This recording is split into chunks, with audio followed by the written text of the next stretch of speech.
at a certain time, everyone. Oh, right. That's right, everyone. It's You'd think that we practiced this right before right. the We show did. started. All right. Well, guys, There we go. It's Tulsi time, and wow, it's apropos to actually see Kamala Harris. Actually, let's have that up there a little bit more. Okay. We got Tulsi Gabbard and Kamala Harris up there, everyone. I wonder if the story has anything to do with both of them. Daniel, apparently, and this is an article from Fox News, but this is all in correlation to also something from the New York Post and the New York Times. Kamala Harris's campaign is falling apart, and yet the Kamala Harris campaign is blaming Tulsi Gabbard for everything. So I guess because Tulsi Gabbard is already getting smeared by the corporate media, it's okay to blame Tulsi for everything.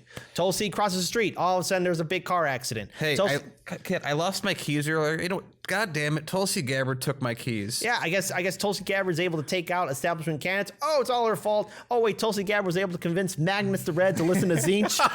I mean, hold on, that's a 40K reference. Everyone in comments, let us know what you blame Tulsi Gabbard for, since she's clearly the most powerful, non-electable person ever to exist. Go. Yeah, I mean, so anyways, let's get to this story. This is from Fox News, but there's also taking some excerpts from the New York Times. So also we got a super chat from Big Baby Zubas.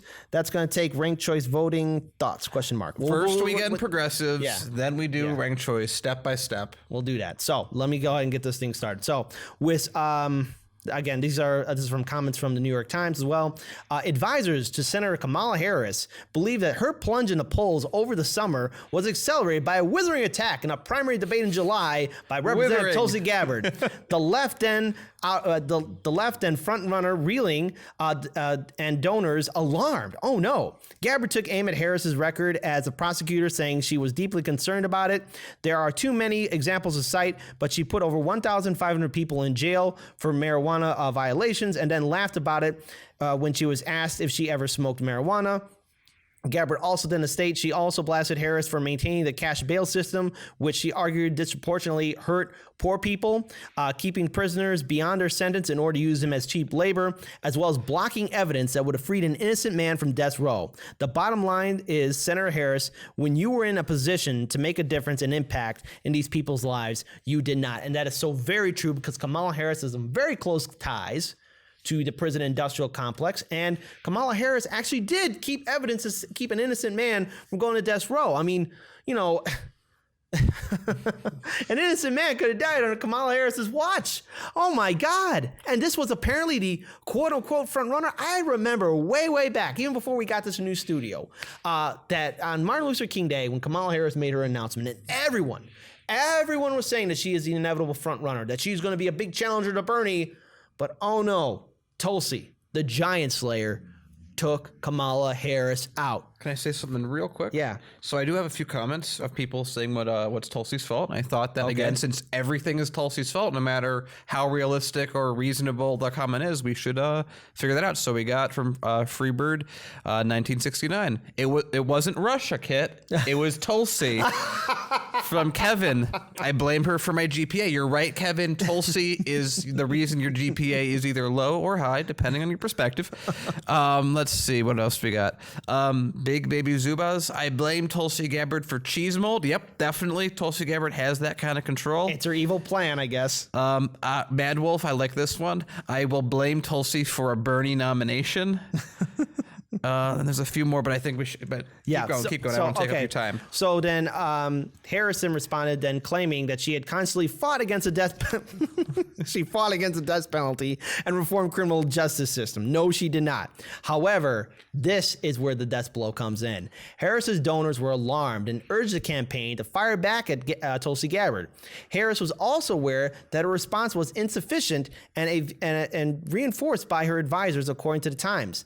Harris advisors were also frustrated at the senator's alleged inability to carry a message beyond the initial script, which once again proves why people like Pete Buttigieg, Kamala Harris, Joe Biden, Cory Booker, and all the others, really, are just establishment hack frauds. They don't have what it takes. They have to have a script, and they have to pretend to be progressives. Click, copy, and paste Bernie Sanders ideas, and then assume that no one's going to notice. And then they're going to think they're going to punch down on Tulsi Gabbard.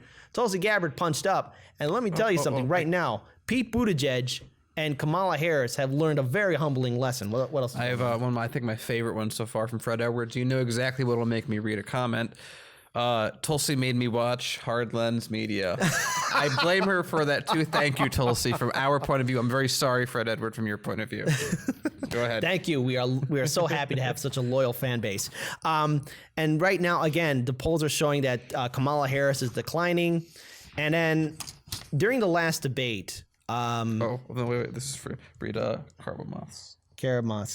Tulsi Gabbard stole Kit Cabela's heart. Aww. Well, everyone, give us some hearts in chat and go, aww. Right here, a little heart right there. Right. There we go. Well, hey, look, I'm going to support. I'm loving this segment. I'm going to support someone who's actually going to have the courage, the moral courage, the heroic courage to step up and actually call out the establishment. And in fact, when we covered the 5th Democratic primary debate, Kamala Harris was trying to smear Tulsi Gabbard by saying she's close to Trump and close to Russia. But Tulsi Gabbard hit back. What Senator Harris is doing, unfortunately, is continue to traffic in lies and smears and innuendos because she cannot challenge the substance of the argument that I am making. And that is so true because Tulsi Gabbard has an argument. And yet, the DNC establishment is choosing to attack Tulsi Gabbard and still somehow keep the establishment fraud candidates in the race. Remember, just right now, this just happened. The Boston Globe had Tulsi Gabbard polling at 6%, and yet the DNC establishment chose to ignore that poll. So Tulsi Gabbard technically could have made it on to the 6th Democratic debate. Right now, it's going to happen in December. There's still time. She qualified in the donors, Tulsi Gabbard has, and she's qualified in 3 other polls. She needs to qualify in 1 more to make it to the 6th Democratic primary debate. Yet Kamala Harris is there, but yet her campaign is failing. She's running out of money. She's closing up shop all over the country. She's hoping for a one-hit wonder in Iowa, which will not happen, period. So, again, I also want to mention one other thing, too, that caught my attention. This has to do with the fact that Kamala Harris's top aide, her name is Kelly Melchenbacher, she mentioned about how she was one of her top aides for the Kamala Harris campaign and actually had to step down because, this is a quote from her, "This is my 3rd presidential campaign, and I've never seen an organization treat its staff so poorly." And the article, this is just a different article altogether, but it goes into detail basically stating that Kamala Harris's campaign has no idea what it's doing. And this should give all of us hope because Tulsi Gabbard is still in this race and she's making the establishment afraid. But yet their only excuse, especially for Kamala Harris's campaign, is to blame Tulsi. All that Tulsi Gabbard did is tell the truth. All that Tulsi Gabbard did is lead by her values. And yet Kamala Harris is probably somewhere out there thinking, I had this in the bag, when in truth, she never really did. It's crazy, and I'm going to actually let you go back. There's a bunch of hurts for people that you should read in chat. But I'm going to say that this is so funny how... Okay, so some disclaimer. When before the election started, I predicted that it would actually end up between Bernie and Kamala. And I didn't know Tulsi was going to enter the race at that point. So I made a lot of predictions over time if you watch the show. The one that I've gotten the most wrong is thinking that that Kamala was going to rise and Elizabeth Warren would kind of be more supportive of Sanders. And in fact, it's kind of flipped that entire spectrum. And that's thanks to Tulsi Gabbard, who of course is responsible for everything. So I just want to say that this is very funny. It's very reminiscent, I'm sure some of you may remember, to what happened with Hillary Clinton, except it's kind of happening in real time versus like after the fact, where everything that happened with Hillary Clinton wasn't her fault. She couldn't take responsibility for the piss poor campaign that she run. She didn't, just like Joe Biden told Mexican or immigrant families to shut up and vote for Trump if they don't want to vote for him. Well, we saw what happened with Bernie Sanders and the DNC and that entire thing with Clinton. It feels like the same exact sour grapes are happening with Kamala Harris and Tulsi Gabbard. And I, for one, welcome it because she was so full of herself after that debate. I still remember her saying, I'm a top tier candidate. People polling so low, they don't even matter. Now also, who's polling well? Now whose campaign is falling apart? I'm so glad that you said that too, because I remember, I think it was during the 3rd Democratic primary debate that Tulsi Gabbard didn't qualify for, right? And the Kamala Harris campaign and her supporters were all laughing at Tulsi Gabbard and them. And I have to say now is Who's laughing now? I mean, seriously, let's do one more with the Kamala Tulsi thing. Oh, just yep, for last before we move on to the next story, because I think it's hilarious. Who's laughing now? Who's on top? Whose campaign is shutting their doors? Whose campaign is falling apart? In fact, one of Tulsi Gabbard's Kamala Harris's top aides is actually with Bloomberg now. I mean, that's hilarious. Tulsi Gabbard is still gaining momentum. Tulsi Gabbard is actually someone who's actually in this race, and the DNC is so afraid of her that they're willing to ignore something that by the poll from the Boston Globe, which is also owned by the New York Times. Oh, surprise, surprise on that one. Mm-hmm. Yeah. So again, Tulsi Gabbard's winning. Kamala Harris is failing. Her campaign is fracturing. They're closing down shops.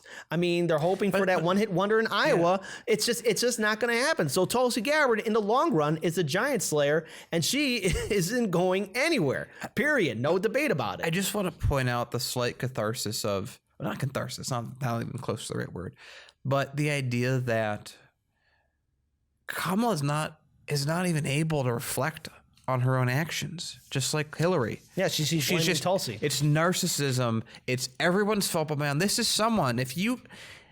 Kamala, if you're watching right now and you have some free time, so you might be, it doesn't look good when you can't take responsibility for a campaign. You led the campaign. It's not other people's fault.